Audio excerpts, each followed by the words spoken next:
এটা কোনো কাজ করেন আপনি? ওই দাদু, চোখ কি পকেটে থাকে আপনার? বাইকে চড়ে নিজেকে আলাউদ্দিন খিলজি মনে হয়? মানুষের লাইফের দাম নাই? আসলে ওই রিকশাটা চাপিয়ে দিল আর সামনের রিকশাটা তো হুট করে থেমে হ্যাঁ, গেল। তো রিকশাওয়ালার কি দুইটা মাথা যে পেছনের দিকে তাকিয়ে আপনাকে বলবে স্যার আমি রিকশা থামালাম? ছাগলের মতন কথা বলেন কেন? আপনি কি ভাত খান নাকি ঘাস খান? আজব তো, আপনি আমাকে ছাগল বললেন কেন? তো ছাগল বলবো না তো কি করবো? আমার উচিত আপনার কানের নিচে কষায় দুটো থাপ্পড় মারা, তাহলে যদি আক্কেল হয় আপনার। বেআক্কেল। কথাবার্তা সাবধানে। আপনি আমাকে থাপ্পড় মারবেন মানে? আমি কিছু করতে পারি না? আমার হাত পা কি বাসায় রেখে আসছি? সব গাধা গর্দবের সাথে কথা বলে এটা সময় নষ্ট। বাপরে বাপ, কিন্তু না পুরা অ্যাটম বোম।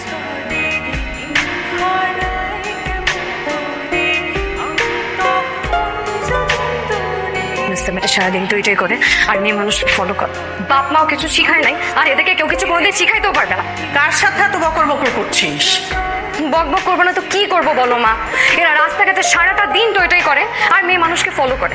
তো রাগটা যে কবে কমবে আল্লাহ জানে। রাগ করবো না তো কি করবো বলো মা? এরা বাপের টাকায় বাইক কেনে আর রাস্তাঘাটকে নিজের বাপের প্রপার্টি মনে করে। আসলে তো পরিণাম সে পড়ি না সাক্ষাৎ দরজা।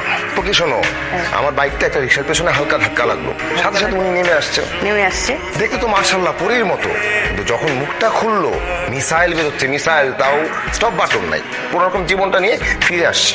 কিন্তু আমি বুঝতে পারছি যে এই পরিটাকে আমাদের দরকার। তুই ঠিকানাটা আমাকে দিবি, বাকি কাজ আমার। হ্যাঁ?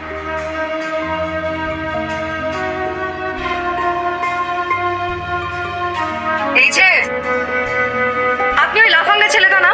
জি আপনি ওদের রাস্তাটা বেহায়া, আবার বলে জি। জি। এই যে মিস্টার জি, আপনার এখানে কাজ কি? আপনাকে দেখতে আসলাম। সেদিন যে এতগুলো ঝাড়ি দিলাম, ঝাড়ি খেয়ে পেট ভরে নাই না? হাকিম ভাই, হাকিম ভাই, আপামনি কই থাকেন আপনি? এই যে বাইরের থেকে লোক বাসার ভিতরে চলে আসে, আপনি গেটটা লাগিয়ে যাবেন না? ফার্দার যেন এরকম লাফাঙ্গা চোর বাটপার না দেখি।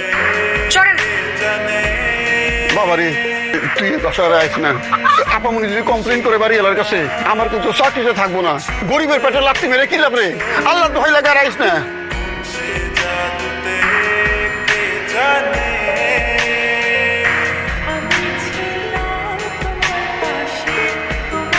এই ছাত্রীদের মতন এরকম মুখে চুকে মারেন কেন? এটা কেমন কথা হলো? আমি না হয় ওকে সুখী মারলাম, তাই বলে আমি ছাত্রী, আমি বেয়াদব? রাখেন আপনার শাস্ত্রীওয়ালা, আপনার ইন্টেনশন তো ভালো না। এখন ভাগেন আমার বাসার সামনে থেকে। ফার্দার আমার বাসার সামনে আপনাকে যেন না দেখি। ভাগেন। বাইশটা, আপনার তো অনেক সাহস। আপামনির দেখে বিল্ডিং এ সবাই ডরায়। আপামনির বাইরে গরম, ভিতরে নরম। ওনার দিলটা ডালিমের রসের মতো টলটলা পরিষ্কার। আপামনি, আপনার মা, খালাম্মা, তারা দুইজন। দুনিয়াতে তাগুলগ আর কেউ নাই। এই দেশে দুইজন মহিলারা যদি টিকা থাকতে হয়, শক্ত না হয় উপায় আছে। যাই হোক কাকা, আমি আজকে আসি। যে ভালো থাকেন। এই ছেলে, আপনার সমস্যা কি? আপনি আবার আমার বাসার সামনে আসছেন। সমস্যা তো আমার না, সমস্যা ওয়েদারের। ওয়েদার কি সমস্যা? কেন আপনি দেখেন না, এত বৃষ্টি হলো, রাস্তা ভর্তি পানি, এই পানিতে কি বাইক চালানো যায়? তাই তো থামলাম। তো আশেপাশে এত বাসা রেখে আপনি আমার বাসার সামনে কেন আসবেন? আশপাশে তো আমার পরিচিত কেউ নাই। আমি একটু পরিচিত। পরিচিত হই, আমাদের সমস্যাগুলো আমরা ভাগাভাগি করিনি। আমার কোনো সমস্যা নেই। দেখেন, আমার যদি কোনো সমস্যা থেকেও থাকে সেটা সামাল আমি নিজে দিতে পারবো, কাউকে ইনভলভ করার কোনো প্রয়োজন নেই। আর আপনাকে তো একদমই না। ওকে। আরেকটা কথা, মানুষের সময়েরও তো মূল্য থাকে।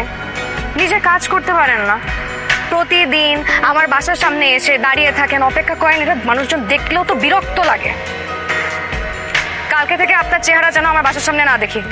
প্লিজ আর আসবেন না, প্লিজ। ওকে, আসবো না। মনে থাকে যেন। আগামীকাল আসবো। কি রে?